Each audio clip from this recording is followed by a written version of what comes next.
The rights of domestic workers have been ignored in many parts of the globe, but the tide is turning with workers now championing their rights, and national governments are taking notice. Joining us now for more on these developments is Nisha Varia. She's the Advocacy Director in the Women's Rights Division at Human Rights Watch. Welcome. Thank you. Nice to meet you. You know, we talk about domestic workers, the plight of them, kind of the work conditions that they're facing around the world. Sometimes we don't even know who we're talking about in terms of a definition. What are we talking about when we say domestic workers?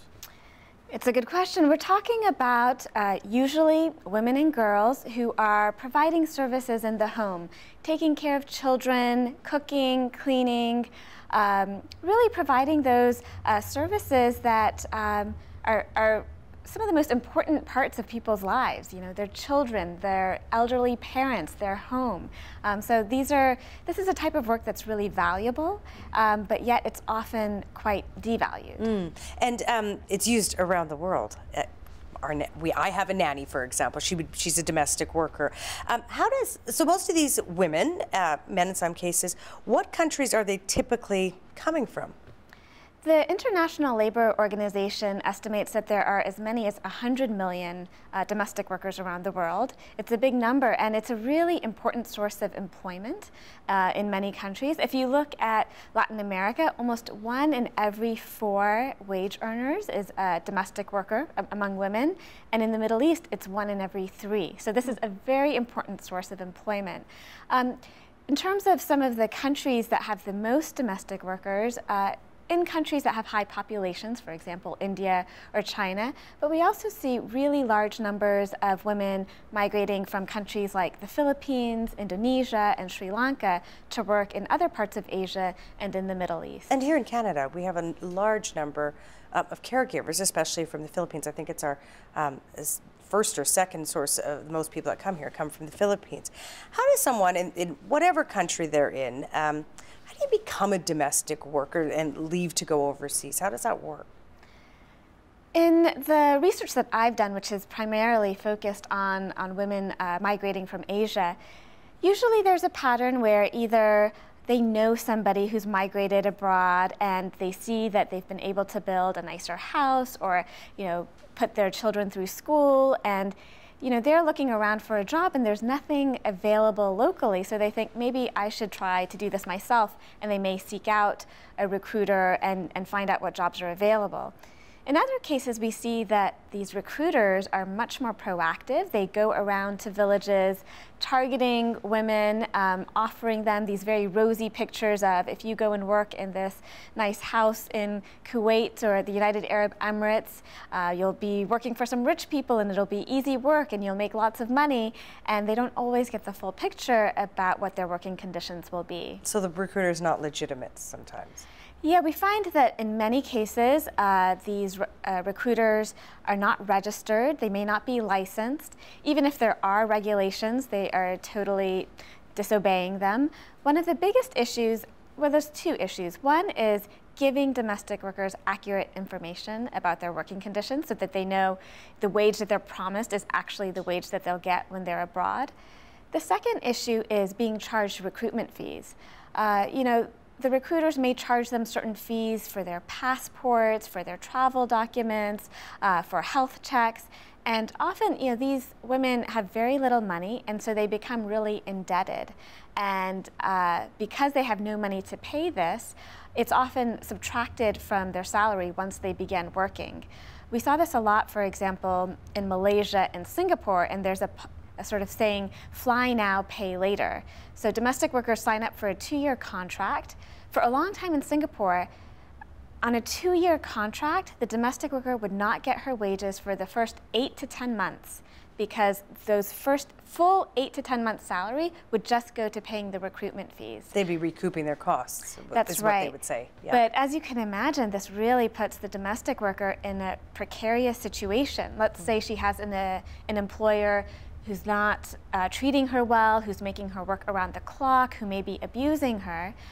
She's afraid to complain because if she does so, she might get sent back home, and there's no way that she can pay those fees with what she can earn in her home country of Indonesia, for example. So we found that there were heartbreaking cases. I remember interviewing a woman who said that she was being raped by her employer, and she waited until the fees were paid off before she ran away because she just was under such intense financial pressure. This is not new work. Domestic workers have done this kind of work for forever and ever. It seems to me, though, it's a growing kind of industry, if I can put it that way. Is that true? What we're seeing is that, especially in Europe, in the United States, Canada, parts of East Asia, you have growing elderly populations that need care. So this is becoming a big public issue. You know, what type of services do we have available to take care of this sort of graying population? So I think this is an issue that is increasingly important for governments and societies to think about how to do this properly. And I suppose this is sort of an anecdotal question, but how do you think domestic work is looked upon in many parts of the world? Well, this is where I think we're seeing some exciting changes. Historically, domestic work has been seen not even as work. It was extremely devalued, and you can see a lot of gender discrimination in it. This is work that's associated with women with traditional female roles of taking care of kids, cooking, cleaning, and it's been devalued. There's also a legacy of slavery in many countries where domestic work was performed by slaves. So both of these things have contributed to domestic workers being completely excluded from labor codes, or if they're included, being given lesser protections. Today, there's only 10% of domestic workers worldwide who are given equal protection under labor codes. Okay, we'll talk about that. But you said attitudes are changing. Attitudes are changing, and I think this is really in response to domestic workers organizing, demanding respect and dignity for the work that they do. And while this has been happening, you know, for many years in Latin America, we're starting to see greater organizing in other regions as well, across Asia, Europe, North America. And what's really exciting is that many of these domestic workers created alliances with other groups and actually demanded new international standards to better protect their rights. And after a couple of years of campaigning and a lot of negotiations and raising awareness, in 2011, the International Labor Organization adopted a new convention on domestic workers, which lays out basic standards to protect their rights. You know, we hear of domestic workers generally when they're in the news, I'm saying. There's a case of horrible abuse, which we know happens. But I don't want to talk about the extremes. I want to talk about the mushy middle if we can. What kind of situations or abuses or hardships are domestic workers facing on a day-to-day basis? I think some of the most common issues are really long working hours. A lot of times, especially for domestic workers who live with their employers, they may be on call around the clock. If they're taking care of children or somebody who's elderly or sick, they may be on call from early in the morning, throughout the day, late at night, and it's often not very defined. So long working hours is a big issue.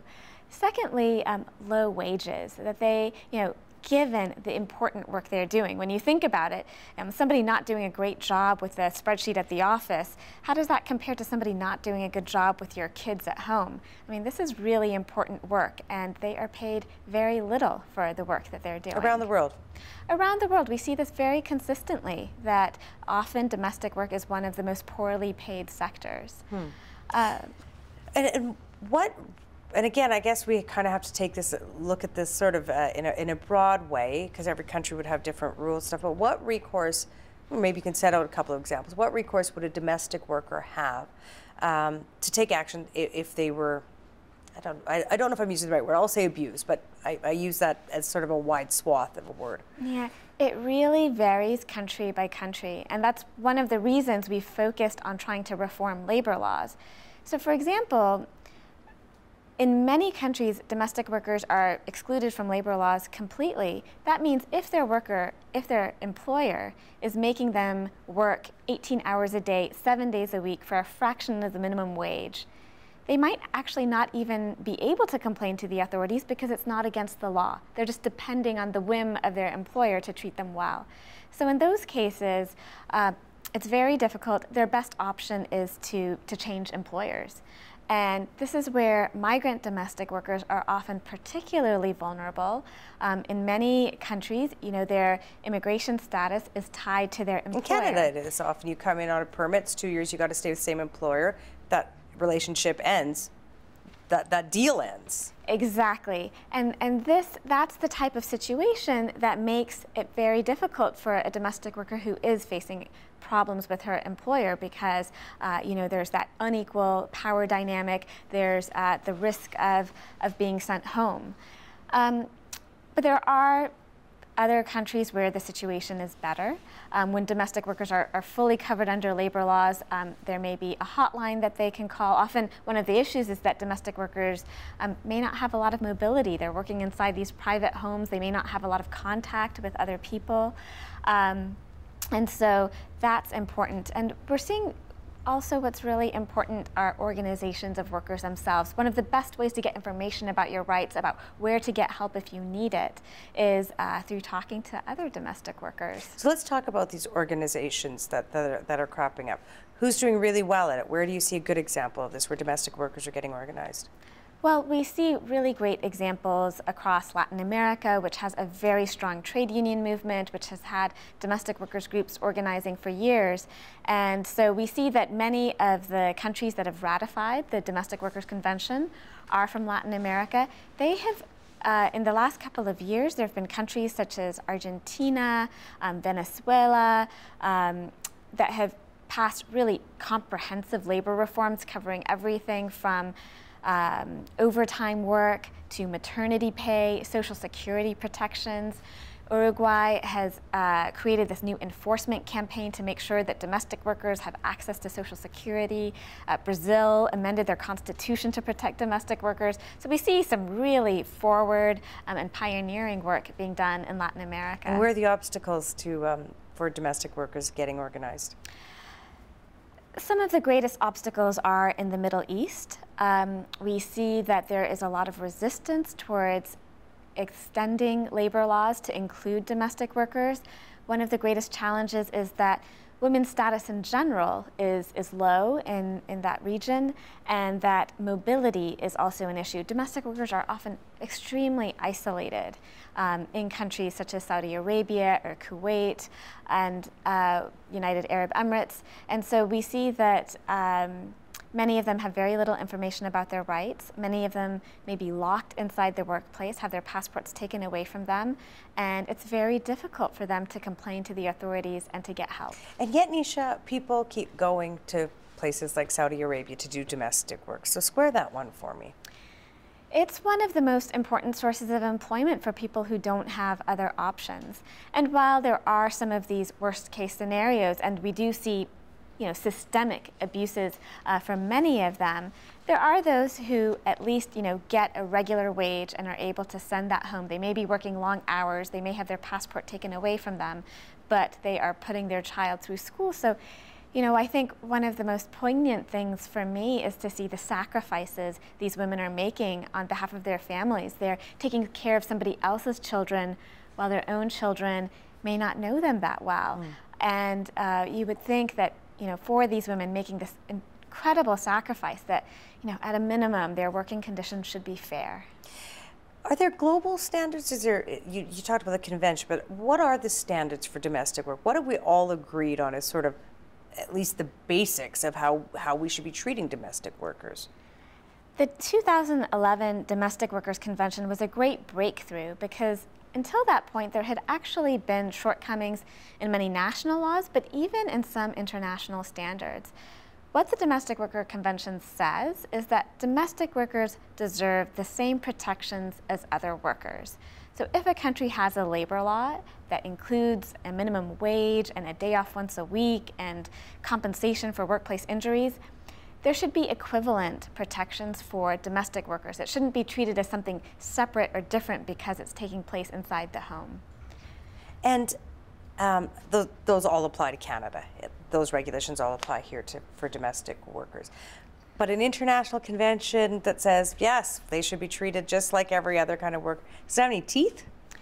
It has teeth. You know, one of the things that's been so exciting about the convention is that it was a real rallying point. This was an issue that was not on the radar for a lot of governments.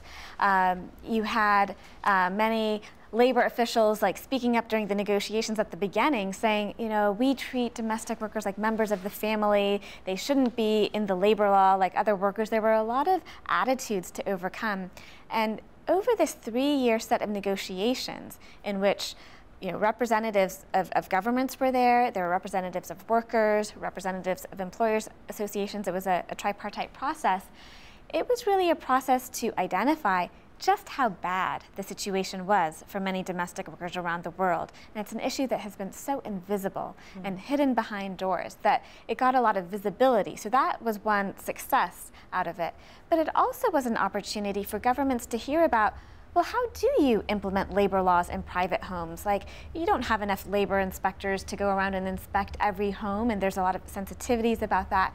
And they got to hear about some of the countries that were doing it well to say, all right, we are hearing good examples from countries with really different economic and political situations, everything from South Africa to Brazil to the United States to France.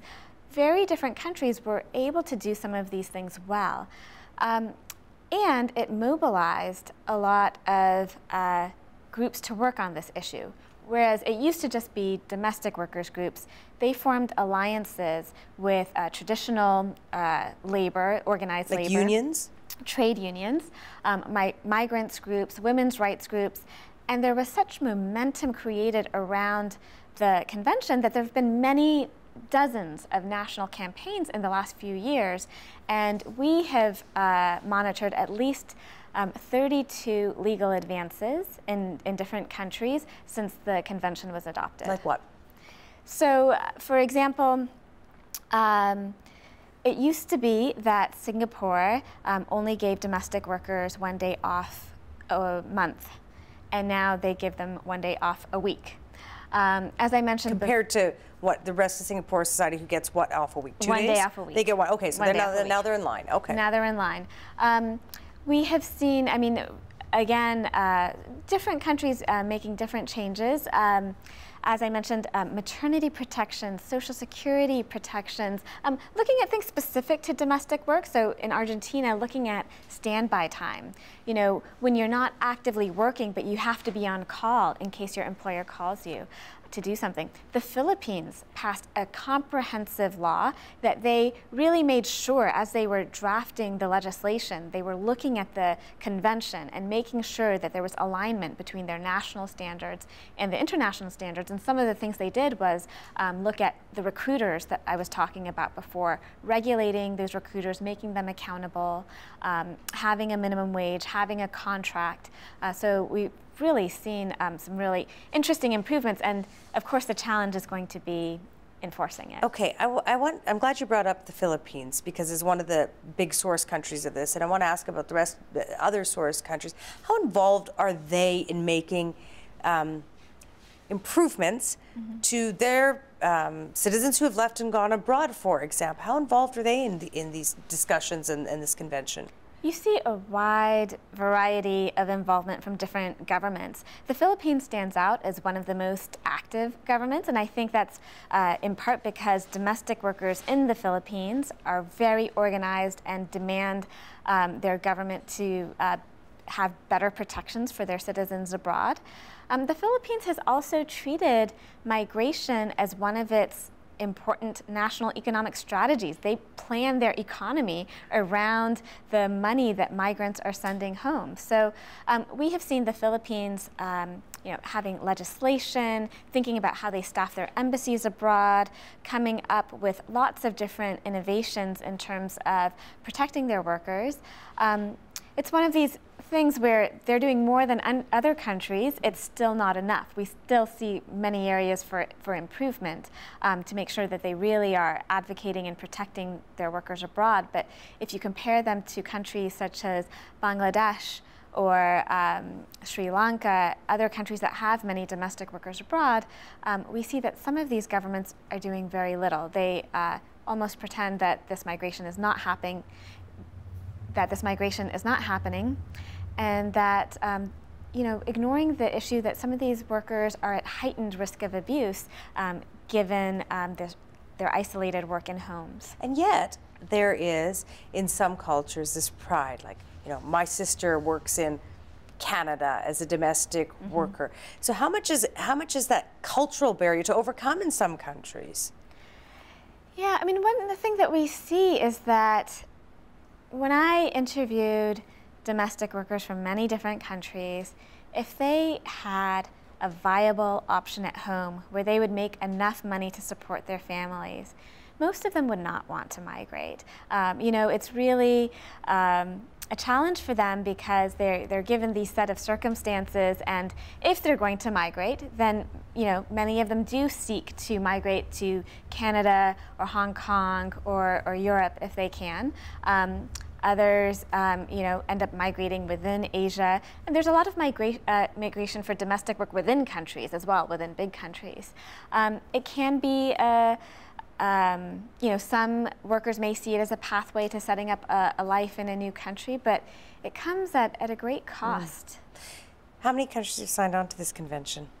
So far, 18 countries have signed on, and that may sound like a small number, but actually, the requirements to sign on to the convention mean changing national legislation first, and to make sure that you're in compliance. And we know that often it takes 1, 2, or 3 years to draft a bill, to get political support, to have it discussed, to have to go through the committees.